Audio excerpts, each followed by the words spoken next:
महाराष्ट्र के मुख्यमंत्री एकनाथ शिंदे ने मंत्रालय में राज्य आपदा प्रबंधन विभाग की बैठक की अध्यक्षता की। इस बैठक में उप मुख्यमंत्री देवेंद्र फडणवीस भी मौजूद रहे। इस बैठक के बाद मुख्यमंत्री ने बताया कि आपदा प्रबंधन विभाग की बैठक में आर्मी, नेवी, एयरफोर्स, एनडीआरएफ और सभी विभागों के वरिष्ठ अधिकारी बैठक में शामिल हुए। उन्होंने कहा कि बड़े पैमाने पर हो रही बारिश से जनता को कोई नुकसान न हो, जान माल सुरक्षित रहे, इसके लिए टीम अलर्ट है। सभी ने अपनी तैयारियों के बारे में बताया। नुकसान से बचने के लिए क्या क्या कदम उठाना है, इस पर चर्चा हुई। मुझे विश्वास है कि किसी भी स्थिति का सामना करने के लिए सभी विभागों के लोग तैयार हैं। उप मुख्यमंत्री देवेंद्र फडणवीस ने कहा कि बैठक में एनडीआरएफ, थल सेना, नौसेना, वायुसेना और अलग अलग विभागों के लोग मौजूद थे।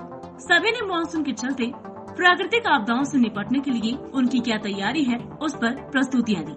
उन्होंने कहा कि मुख्यमंत्री ने उनको निर्देश दिया था कि हम सभी आपदाओं को टाल नहीं सकते हैं, लेकिन जब कोई आपदा आती है तो हमारी प्रतिक्रिया तेज होनी चाहिए। इस दृष्टि से हम तैयार रहे।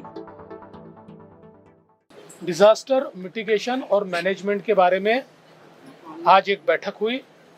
इस बैठक में एनडीआरएफ, आर्मी, नेवी, एयरफोर्स और इसके साथ साथ रेलवे के लोग, अलग अलग विभागों के लोग, ये सारे आए थे। म्यूनिसिपल कॉरपोरेशंस के लोग आए थे, कलेक्टर्स थे, विभागीय आयुक्त थे और सबने मॉनसून के चलते उनका डिजास्टर के बारे में, उसको रिस्पांस देने के बारे में क्या प्रिपेयर्डनेस है, इसके बारे में प्रेजेंटेशंस के बारे में सारी चीज़ें हमारे सामने रखी। और श्रीमान मुख्यमंत्री जी ने उनको ये निर्देश दिया कि डिजास्टर तो सारे के सारे हम टाल नहीं सकते, किंतु जब कोई डिजास्टर होता है, नेचुरल कैलेमिटी होती है, तो हमारा रिस्पांस फास्ट होना चाहिए।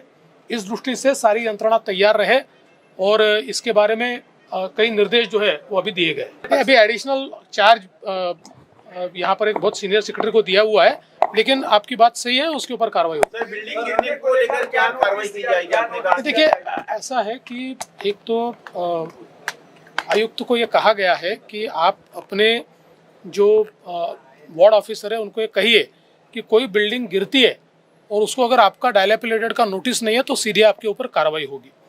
दूसरा, उनको ये भी कहा गया है कि लोग डायलैपिलेटेड बिल्डिंग छोड़ना नहीं चाहते क्योंकि उनकी कोर्ट केस होती है और उनको लगता है हम छोड़कर चले गए तो हमारे को ये जगह वापस नहीं मिलेगी, और फिर कई बार बिल्डिंगें गिरती है और उनकी जान जाती है। इसलिए हमने जो हमारे कमिश्नर है उनको ये कहा है कि आप कुछ टेम्पररी इस प्रकार की हाउसिंग की व्यवस्था कीजिए, उनको अकोमोडेशन की व्यवस्था कीजिए। और विशेष रूप से ऐसे दिन जब बहुत ज़्यादा बारिश होने वाली है, जिसका फोरकास्ट हुआ है, उनको ये कहा जाए कि कम से कम ये 2-3 दिन आप उस जगह रहे, जो रिलीफ कैंप है वहाँ रहे, उनकी खाने पीने की व्यवस्था वहाँ कीजिए। तो कम से कम अगर कोई दुर्घटना होती है तो उसमें जान लोगों की बच पाएगी। इस प्रकार का आदेश दिया।